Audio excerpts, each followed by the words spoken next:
Hello, hello, hello, everyone. Thank you so much for tuning in to the Education Firm podcast.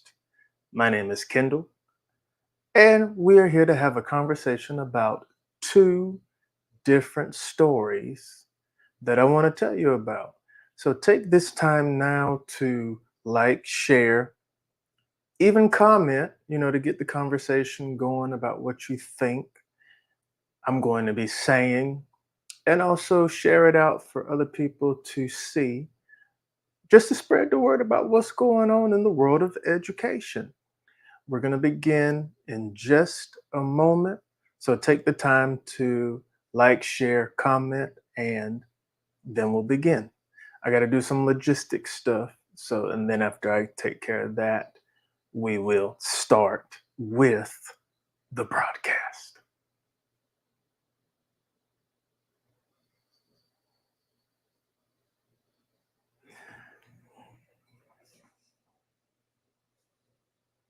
It's a shame that stuff started to pop off when I go live, so I'm having to take care of a couple of things. So excuse me, y'all.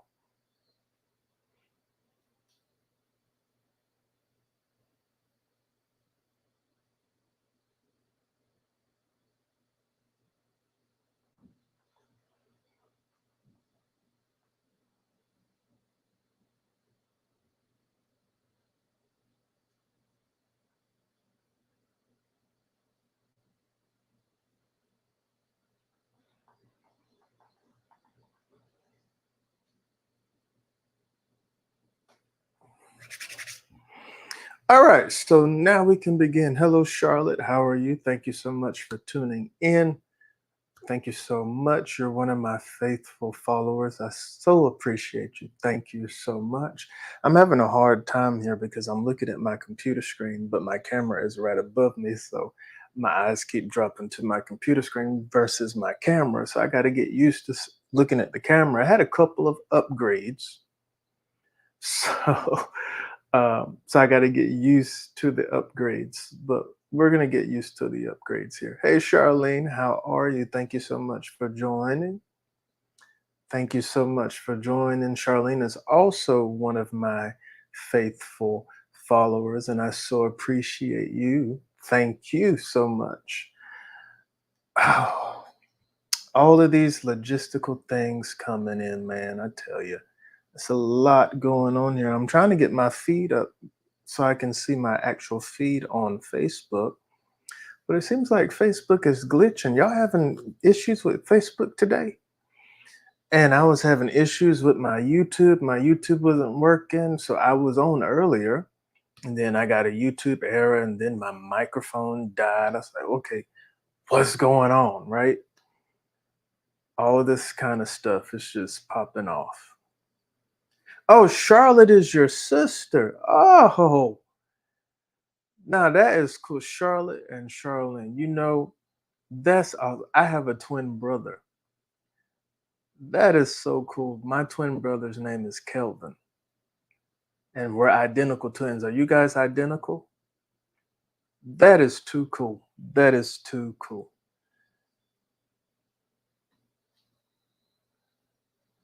Charlotte, Charlene, are y'all identical?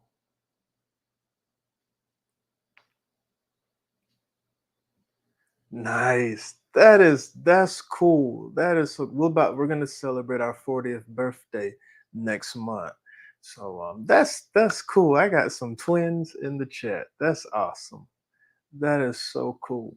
I bet y'all got a lot of unwanted attention and probably still do if you guys ever hang out together.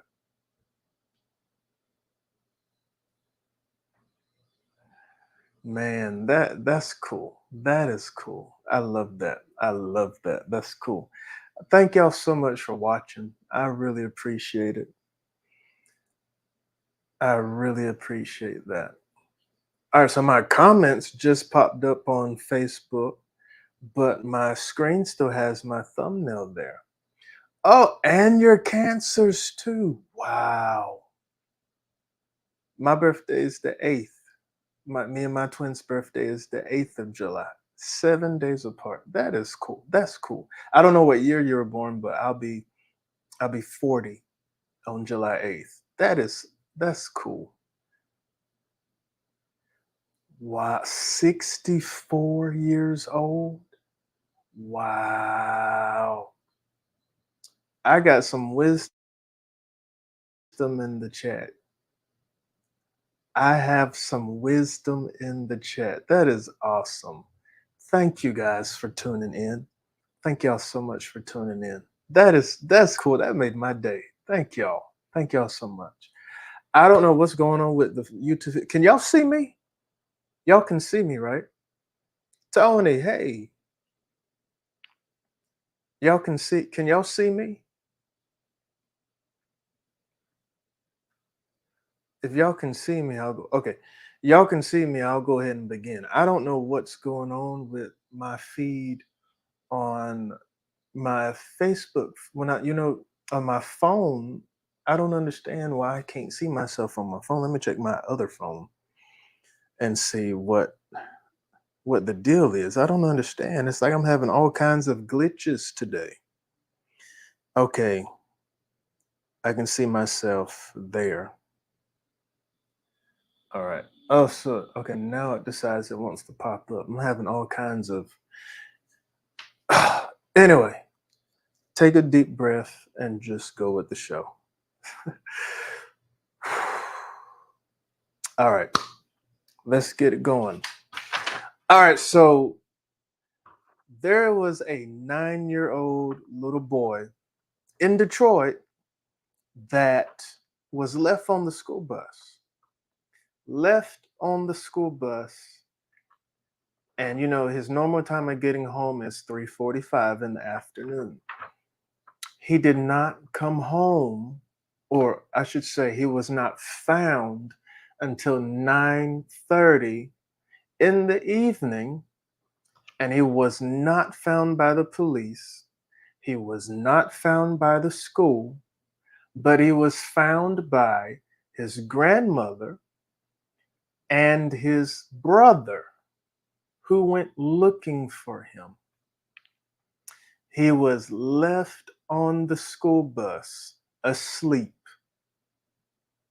Now, let's go through the article because I have a lot that I want to say about this. So let's go through the article and let's read it and we'll go from there. So, a 9-year-old boy was left traumatized after he remained locked on a school bus for hours alone while sleeping.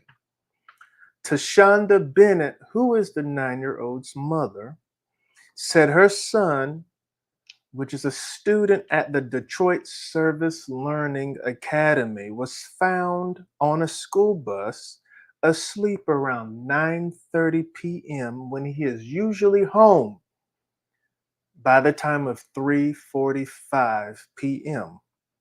According to Bennett, the 9-year-old boy got on the bus to come home after school like normal. She fell asleep and then realized her son was missing around 7 p.m. Bennett said that she called everyone. She called the school, she called family, she called the police, she even called the bus driver, who said, get this, the bus driver said that her son never got on the bus. The bus driver said that her son never got on the bus. But we know her son was on the bus because he was at the back of the bus asleep. However, the 9-year-old's brother and grandmother ultimately found the boy sleeping on the bus. So the grandmother and the brother went looking for the younger brother.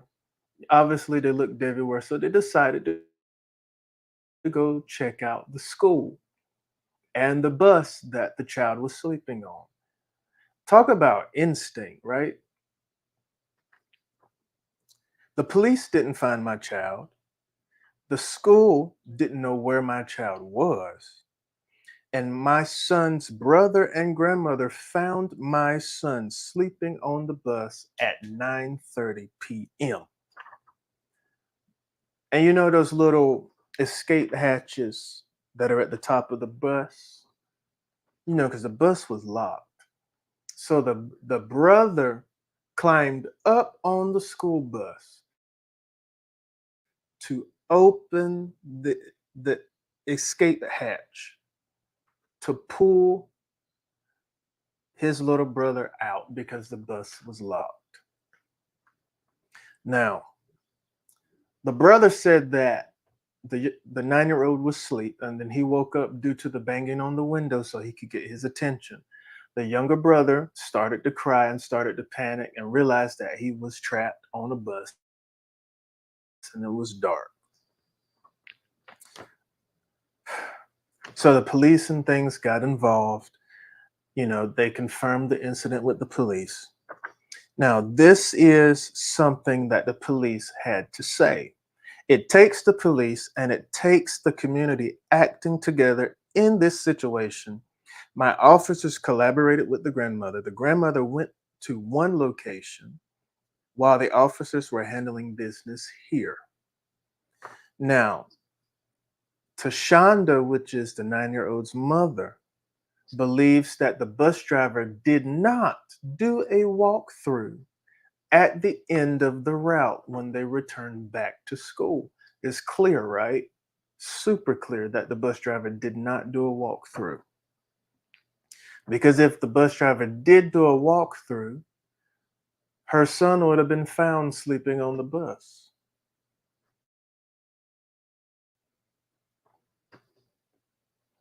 Now, Bennett says this. She says, I just don't know what to do. I feel like my son shouldn't have had to go through this. My baby is 9 years old. He's traumatized. He doesn't want to go to school anymore.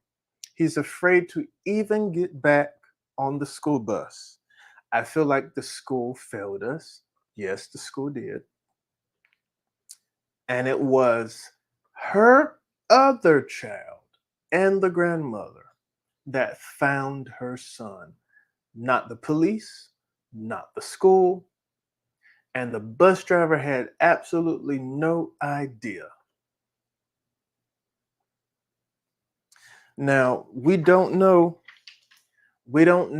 if the bus driver has been reprimanded or is on leave or fired. We don't know any of those things as of yet. But here's what I have to say on this.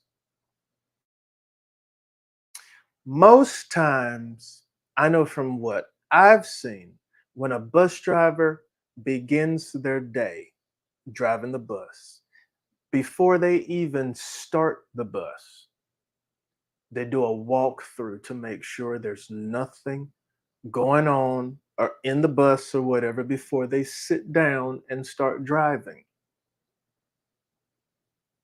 For this bus driver to do absolutely nothing,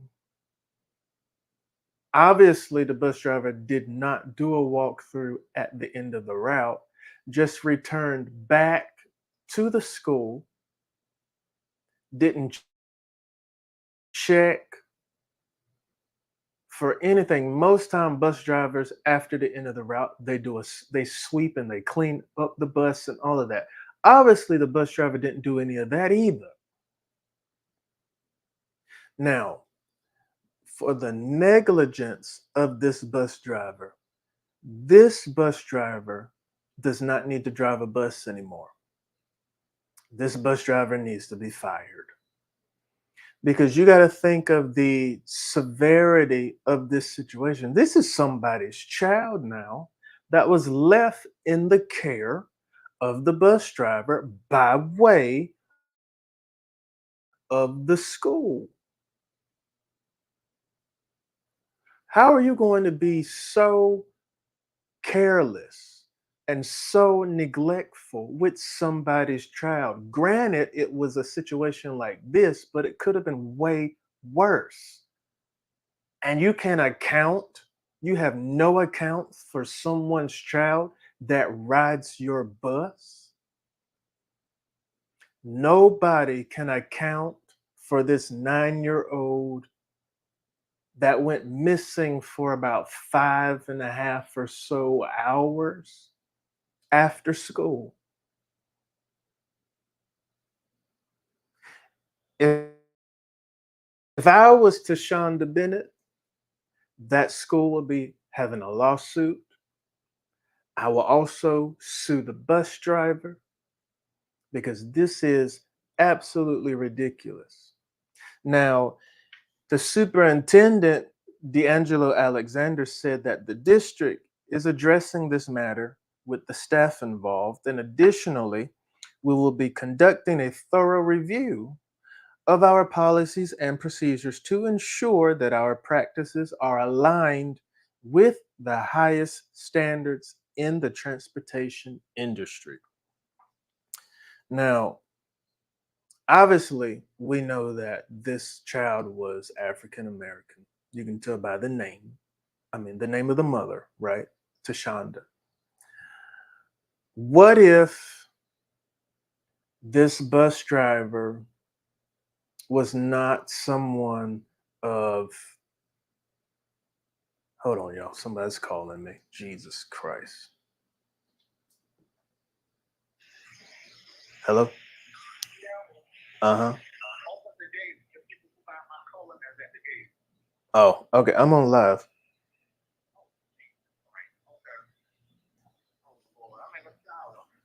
Oh, Lord. Okay. All right.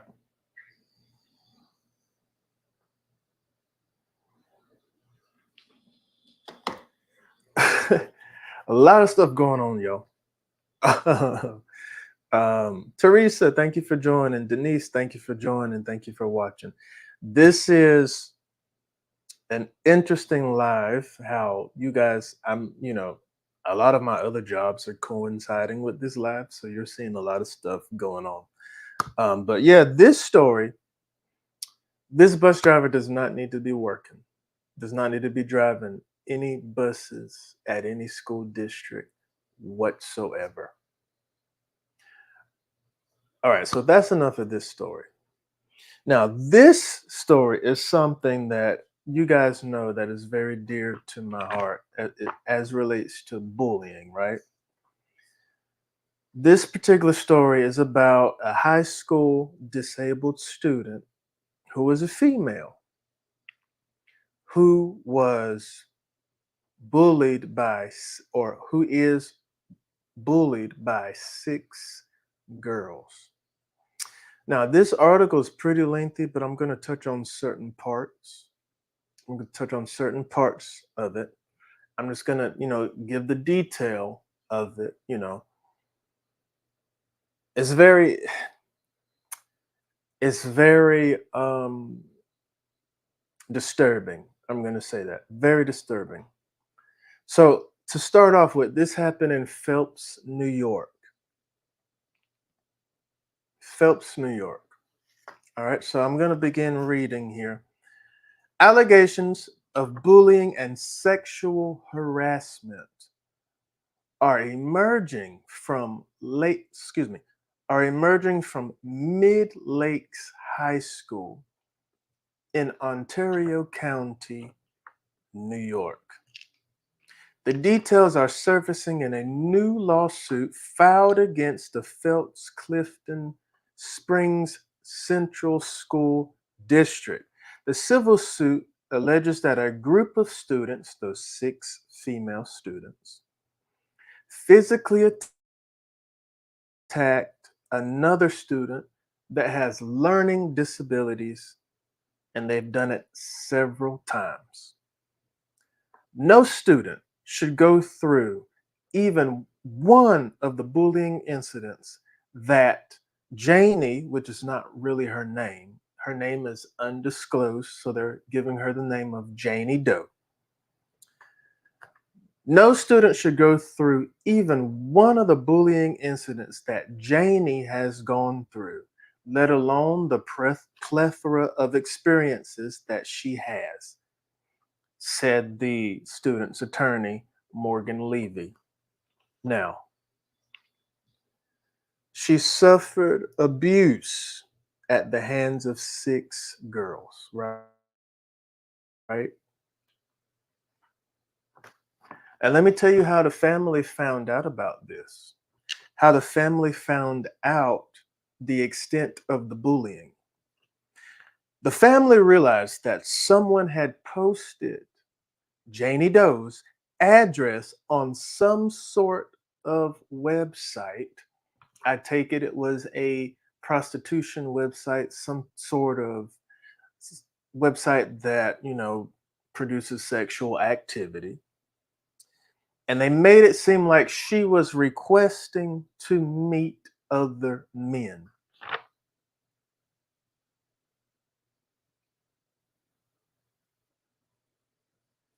Put her address out on a website and made it like she was requesting to meet other men. And guess what, y'all? These men showed up at her house. That's how the family knew that something was wrong. These men looking for a good time showed up at Janie Doe's house due to these 6 girls doing what they did. That is disgusting. Disgusting.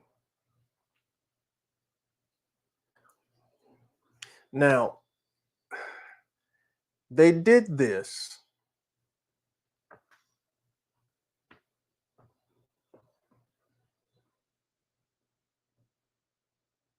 and they also called her all kinds of derogatory names, names that were super vulgar. This is a very disturbing story.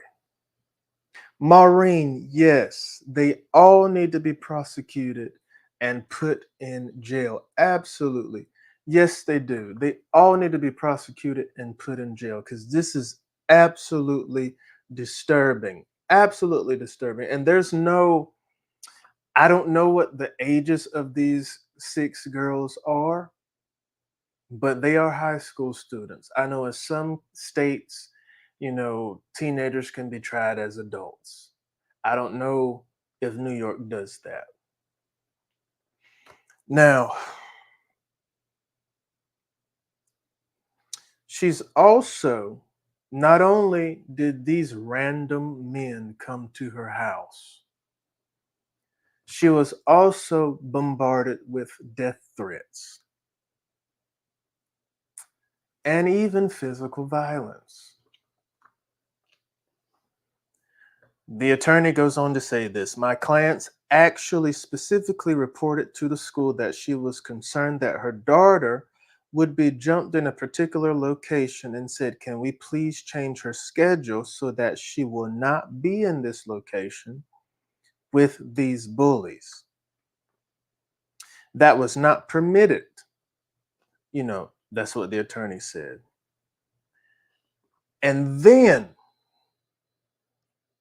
she was assaulted at that location. When I tell you these schools fail our children, when they say that they have the best interest of our students at heart, but you let someone who has learning disabilities, after you were told by the parent to change her location, and you did not permit that, you allowed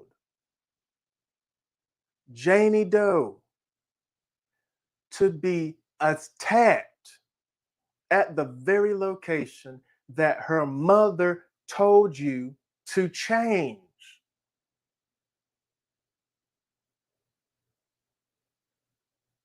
All y'all need to go to jail. All six girls, jail.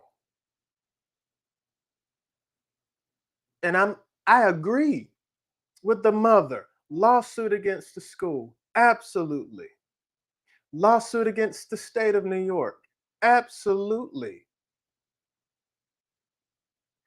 There are so many stories that I have encountered of where these schools fail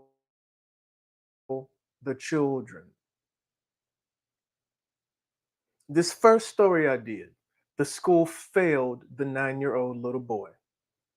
This story, the school failed this student that has learning disabilities and allowed her to be attacked by six girls. Now this is another thing which pisses me off.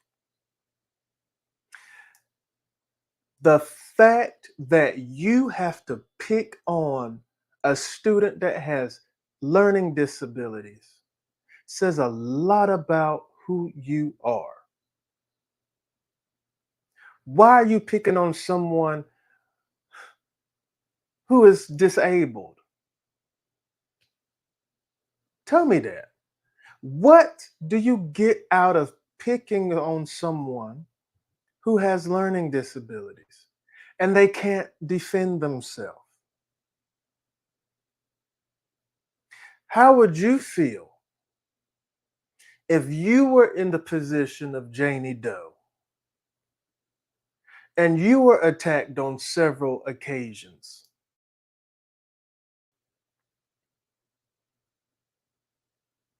Do y'all know she developed PTSD from this? Janie Doe is suffering now from PTSD because of this. Being attacked on multiple occasions, on top of what she's already dealing with, y'all. And the school did nothing. Nothing. These cases are what we have to deal with quite a bit when it comes to public school and bullying. When I tell you, I can't wait for the day for bullying to become a federal crime punishable with jail time, that is when we're going to see these things change. But until then, it's going to be just like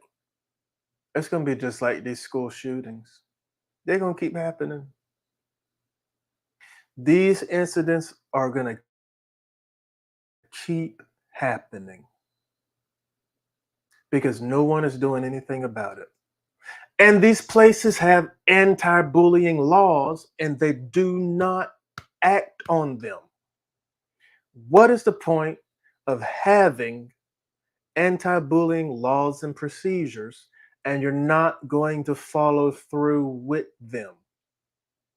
You might as well not even have them if you're not going to acknowledge them. What is it going to take? How many more suicides do we have to read about for students killing themselves from being bullied at school every day? How many more times do we have to endure this? How many more families have to suffer with hurt and pain at the loss of their child at the hands of another child being a bully? She has PTSD now, on top of whatever other learning disability she has, because it's not disclosed. She has a lot to deal with already. And now she has this. That's right, Denise. Shame on all of them. Shame on all of them. This is ridiculous. It's this is ridiculous. And my heart goes out to Janie Doe. My heart goes out to her family that has to endure this hurt and this pain with her. And I hope that Janie gets some help. I hope that she really gets some help with this because bullying is not something to take lightly. This is a serious situation. And I just find this entire story deeply, deeply concerning. And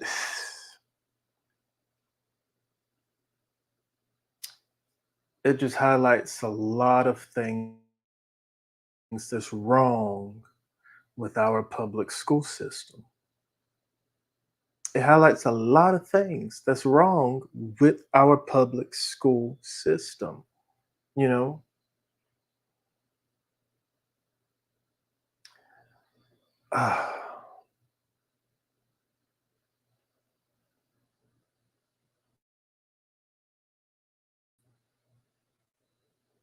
New York has an anti bullying law in place, and they didn't act on it.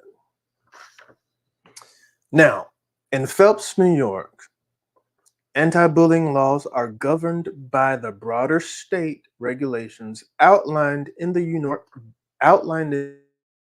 New York State Education Department's Dignity for All Students Act, known as DASA.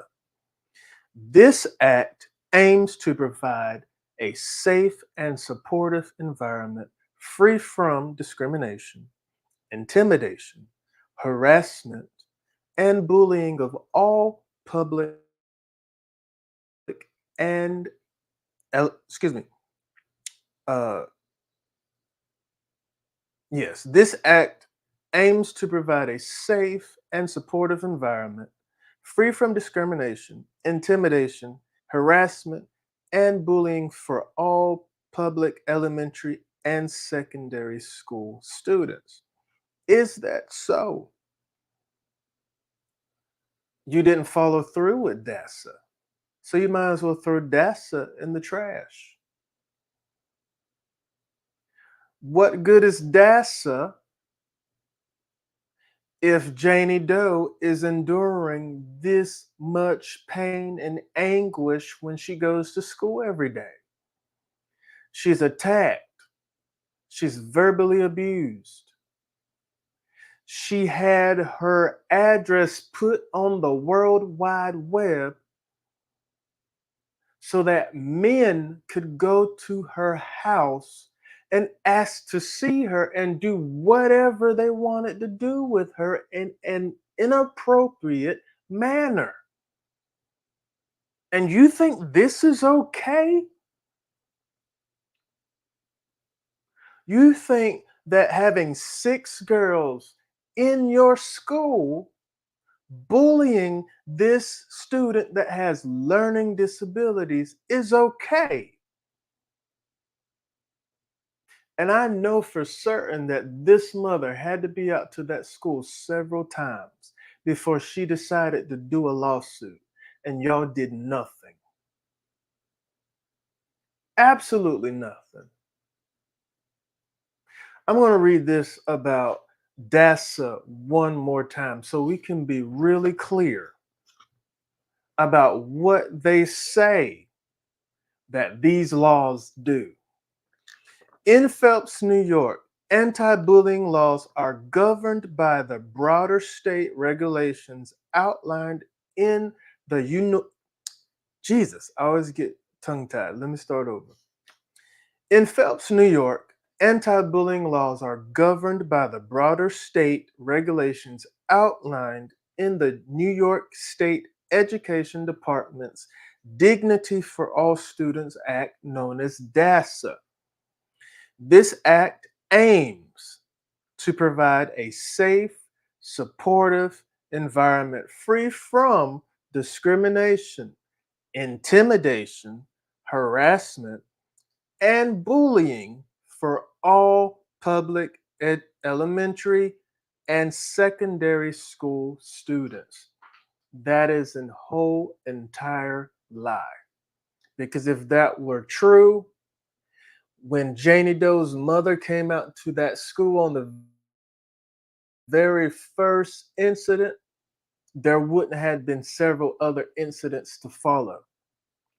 She would not have had her address put online so that men would come to her house and think she was prostituting and to give them a good time. That is so humiliating. That is horrible. That's so, that's less than human. That's dirty. And these are young girls doing another young girl like that. Six girls.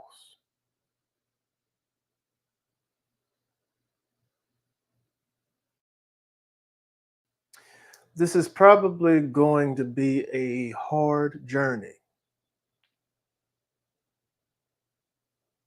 This is probably going to be a hard journey for Janie Doe. Janie Doe is going to have to go through therapy because I know she's traumatized. I know she's traumatized. I don't know what grade she's in. I don't know if she's a senior or what, but something has to be done. Maybe she can change schools. Maybe she can take her classes online or something. Something has to be done to benefit Janie Doe because this is just unacceptable. It's uncalled for. It's extremely harsh for someone like Janie Doe in her situation to go through. She shouldn't, nobody should have to go through something like that at all. Nobody should have to go through that. It's absolutely just horrible. Just horrible. My thoughts and my prayers are with the family as well as Janie Doe in this. But y'all, if y'all see or know anyone that is being bullied on a consistent basis, say something about it. Speak up about it. Don't let it go on. Don't let it go unnoticed. Tell someone so something can be done about it. What if they killed Janie Doe? What if Janie Doe's family was in mourning right now because of this? This is horrible news. This is horrible, horrible, horrible for a child, for a parent to have to endure, watch their child suffer and be in pain over stuff like this. It should not be. It should never, never be. But that is the stories for today. Do I have any questions? Do you have any questions for me in the chat? If not, we will conclude with today's podcast and we will pick up again tomorrow with some more stories, because man, in the world of education, there's a lot of stuff going on. You will be pleasantly surprised. Trust me. Any questions? Thank you, Charlotte. I appreciate y'all so much. Thank you. Thank you to everyone that is watching and that will watch the replay. If you don't mind, like it, share it out, get some more eyes on it for me, because this is something that really needs to be shared. Bullying is a terrible, terrible, terrible thing that goes on in our schools and in our societies. And it must be stopped. It must be stopped. We must have continuous conversations surrounding this topic. We must have people sharing their stories so that change can be made. Policies and procedures can be put in place. Laws can be passed that incriminates anyone who does such an act as what we've heard. Thank you guys so much for watching. Until next time, thank you so much for watching the Education Firm podcast.